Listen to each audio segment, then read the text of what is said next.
ಎಲ್ರಿಗೂ ನಮಸ್ಕಾರ, welcome back to my channel. ನಾನಿವತ್ತು ನಿಮಗೆ ತುಂಬಾ ಟೇಸ್ಟಿಯಾಗಿ ಸಿಂಪಲ್ಲಾಗಿ ಚಿಕನ್ ಚಾಪ್ಸ್ ರೆಸಿಪಿನ ಹೇಗೆ ಮಾಡ್ಕೊಳ್ಳೋದು ಅಂತ ವಿಡಿಯೋನ ಶೇರ್ ಮಾಡ್ಕೊಳ್ತಾ ಇದ್ದೀನಿ. ಮೊದಲಿಗೆ ಒಂದು ಮಿಕ್ಸಿ ಜಾರ್ಗೆ ಒಂದು ದೊಡ್ಡ ಸೈಜ್ ಈರುಳ್ಳಿನ ಸಣ್ಣದಾಗಿ ಕಟ್ ಮಾಡಿ ಸೇರಿಸ್ಕೊಳ್ತಾ ಇದ್ದೀನಿ. ಇದ್ರ ಜೊತೆಗೆ ಒಂದು ಗಡ್ಡೆಯಷ್ಟು ಬೆಳ್ಳುಳ್ಳಿ, ಹಾಗೆ 1 ಇಂಚಷ್ಟು ಶುಂಠಿನ ಸೇರಿಸ್ಕೊಳ್ತಾ ಇದ್ದೀನಿ. ನಾನಿಲ್ಲಿ ಅರ್ಧ ಕೆಜಿ ಚಿಕನ್ಗೆ ಎಷ್ಟು ಬೇಕೋ ಅಷ್ಟು ಮಸಾಲೆನ ಸೇರಿಸ್ಕೊಳ್ತಾ ಇದ್ದೀನಿ. ಹಾಗೆ 5 ಹಸಿರು ಮೆಣಸಿನಕಾಯಿ. ಖಾರ ಜಾಸ್ತಿ ಬೇಕು ಅಂತ ಅಂದ್ಕೊಳ್ಳೋರು ಮೆಣಸಿನ್ಕಾಯಿನ ಜಾಸ್ತಿ ಸೇರಿಸ್ಕೊಳ್ಬೋದು. ಹಾಗೆ ಇದ್ರ ಜೊತೆಗೆ 1 ಇಂಚಷ್ಟು ಚಕ್ಕೆ, ಹಾಗೆ ಒಂದು ಅರ್ಧ ಸ್ಪೂನಷ್ಟು ಮೆಣಸುಗಳನ್ನ ಸೇರಿಸ್ಕೊಂಡು ಒಂದು 5ರಿಂದ 6 ಲವಂಗನ ಸೇರಿಸ್ಕೊಳ್ತಾ ಇದ್ದೀನಿ. ಹಾಗೆ ಅರ್ಧ ಕಪ್ಪಷ್ಟು ಪುದೀನ, ಹಾಗೆ 1 ಕಪ್ಪಷ್ಟು ಕೊತ್ತಂಬರಿ ಸೊಪ್ಪನ್ನು ಸೇರಿಸ್ಕೊಳ್ತಾ ಇದ್ದೀನಿ. ನಿಮಗೆ ಗ್ರೇವಿ ಕನ್ಸಿಸ್ಟೆನ್ಸಿ ಜಾಸ್ತಿ ಬೇಕು ಅಂತ ಅನಿಸಿದ್ರೆ ಸ್ವಲ್ಪ ಟೊಮೊಟೊ ಹಾಗೆ ತೆಂಗಿನಕಾಯಿನ ಕೂಡ ಸೇರಿಸ್ಕೊಳ್ಬೋದು ಈ ಟೈಮಲ್ಲಿ. ಈಗ ಸ್ವಲ್ಪ ನೀರು ಹಾಕಿ ಇದನ್ನು ಚೆನ್ನಾಗಿ ರುಬ್ಕೊಳ್ಳೋಣ. ಇವಾಗ ನೋಡ್ತಾ ಇರ್ಬೋದು ರುಬ್ಕೊಂಡಿದ್ದೆಲ್ಲ ಆಗಿದೆ. ಇದನ್ನು ಒಂದು ಸೈಡಲ್ಲಿ ಎತ್ತಿಟ್ಕೊಂಡು ಸ್ಟವ್ ಆನ್ ಮಾಡಿಕೊಂಡು ಒಲೆ ಮೇಲೆ ಒಂದು ಪಾತ್ರೆನ ಇಟ್ಕೊಂಡು ಪಾತ್ರೆ ಬಿಸಿಯಾಗಿದ್ದಾದಮೇಲೆ 2ರಿಂದ 3 ಟೇಬಲ್ ಸ್ಪೂನಷ್ಟು ಆಯಿಲ್ನ ಸೇರಿಸ್ಕೊಳ್ಳೋಣ. ಆಯಿಲ್ ಬಿಸಿಯಾಗಿದ್ದಾದಮೇಲೆ ನಾವು ರುಬ್ಬಿಟ್ಕೊಂಡಿರುವಂತಹ ಮಸಾಲೆನ ಸೇರಿಸ್ಕೊಳ್ಳೋಣ. ಈ ಮಸಾಲೆನ ಒಂದು 5ರಿಂದ 6 ನಿಮಿಷ ಚೆನ್ನಾಗಿ ಫ್ರೈ ಮಾಡ್ಕೊಳ್ಬೇಕಾಗುತ್ತೆ. ಈ ಮಸಾಲೆ ಹಸಿ ಸ್ಮೆಲ್ ಎಲ್ಲ ಕಂಪ್ಲೀಟಾಗಿ ಹೋಗಿ ಆಯಿಲ್ ರಿಲೀಸ್ ಆಗೋವರೆಗೂ ಚೆನ್ನಾಗಿ ಫ್ರೈ ಮಾಡ್ಕೊಳ್ಳೋಣ. ಈ ಮಸಾಲೆನ ನೀಟಾಗಿ ಫ್ರೈ ಮಾಡ್ಕೊಂಡಿಲ್ಲ ಅಂದರೆ ಈ ಚಿಕನ್ ಚಾಪ್ಸ್ ಟೇಸ್ಟು ಸ್ವಲ್ಪನೂ ಚೆನ್ನಾಗಿ ಬರೋದಿಲ್ಲ. ನೀವು ನೋಡ್ತಾ ಇರ್ಬೋದು ಈ ಮಸಾಲೆ ಎಲ್ಲ ತುಂಬಾ ಚೆನ್ನಾಗಿ ಫ್ರೈ ಆಗಿದೆ. ಇವಾಗ ಒಂದು ಚಿಟಿಕೆಯಷ್ಟು ಅರಿಶಿನ ಪುಡಿನ ಸೇರಿಸ್ಕೊಂಡು ಚೆನ್ನಾಗಿ ಮಿಕ್ಸ್ ಮಾಡ್ಕೊಳ್ಳೋಣ. ಇದೆಲ್ಲ ಮಿಕ್ಸ್ ಮಾಡ್ಕೊಂಡಿದ್ದಾದಮೇಲೆ ಅರ್ಧ ಕೆಜಿಯಷ್ಟು ಚಿಕನನ್ನು ನೀಟಾಗಿ ಕ್ಲೀನ್ ಮಾಡಿ ವಾಶ್ ಮಾಡಿ ಸೇರಿಸ್ಕೊಂಡಿದ್ದೀನಿ. ಇದನ್ನು ಚೆನ್ನಾಗಿ ಮಿಕ್ಸ್ ಮಾಡ್ಕೊಳ್ಳೋಣ.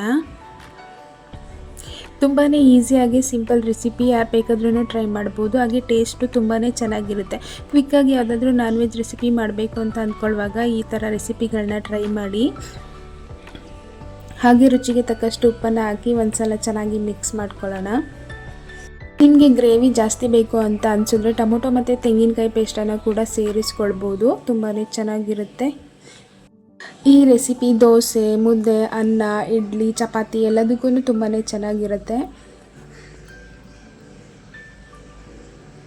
ತುಂಬಾ ಕ್ವಿಕ್ಕಾಗಿ ಆಗುತ್ತೆ ಕೂಡ ಈ ರೆಸಿಪಿ. ನೀವು ನೋಡ್ತಾ ಇರ್ಬೋದು ನಾನಿಲ್ಲಿ ಚಿಕನ್ಗೆ ಯಾವುದೇ ರೀತಿ ಎಕ್ಸ್ಟ್ರಾ ನೀರನ್ನು ಸೇರಿಸ್ಕೊಂಡಿಲ್ಲ. ಚಿಕನ್ನಲ್ಲೇ ವಾಟರ್ ರಿಲೀಸ್ ಆಗ್ತಾ ಇದೆ.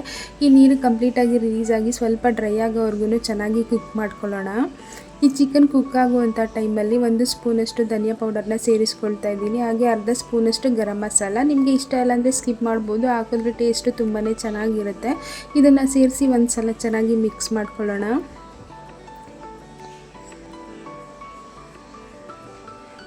ಮನೆಗೆ ಯಾರಾದರೂ ಬಂದಾಗ ಅರ್ಜೆಂಟಾಗಿ ಯಾವುದಾದ್ರೂ ನಾನ್ ವೆಜ್ ರೆಸಿಪಿ ಮಾಡಬೇಕು ಅಂತ ಅಂದ್ಕೊಳ್ಳುವಾಗ ಈ ಥರ ರೆಸಿಪಿಗಳನ್ನ ಟ್ರೈ ಮಾಡಿ.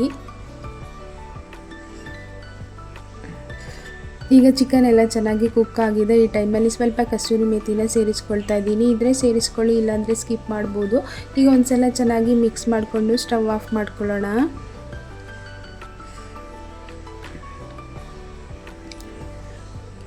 ತುಂಬಾ ಟೇಸ್ಟಿಯಾಗಿರುವಂಥ ಚಿಕನ್ ರೆಸಿಪಿ ರೆಡಿಯಾಗಿದೆ. ಈ ಟೈಮಲ್ಲಿ ನೀವು ಸರ್ವ್ ಮಾಡ್ಕೊಳ್ಬೋದು. ಹಾಗೆ ಈ ವಿಡಿಯೋ ನಿಮಗೆ ಸ್ವಲ್ಪನಾದರೂ ಇಷ್ಟ ಆಗಿದರೆ ನಮ್ಮ ಚಾನಲ್ನ ಸಬ್ಸ್ಕ್ರೈಬ್ ಮಾಡಿಕೊಂಡು ಸಪೋರ್ಟ್ ಮಾಡಿ. ಹಾಗೆ ಲೈಕ್ ಮಾಡಿ, ಶೇರ್ ಮಾಡಿ, ಕಮೆಂಟ್ ಮಾಡಿ. ಇದೇ ಥರ ಸಿಂಪಲ್ ರೆಸಿಪಿಗಳಿಗಾಗಿ ಶಾರುಸುದನ ಕಿಚನ್ ಚಾನಲ್ನ ಫಾಲೋ ಮಾಡಿ. Thanks for watching.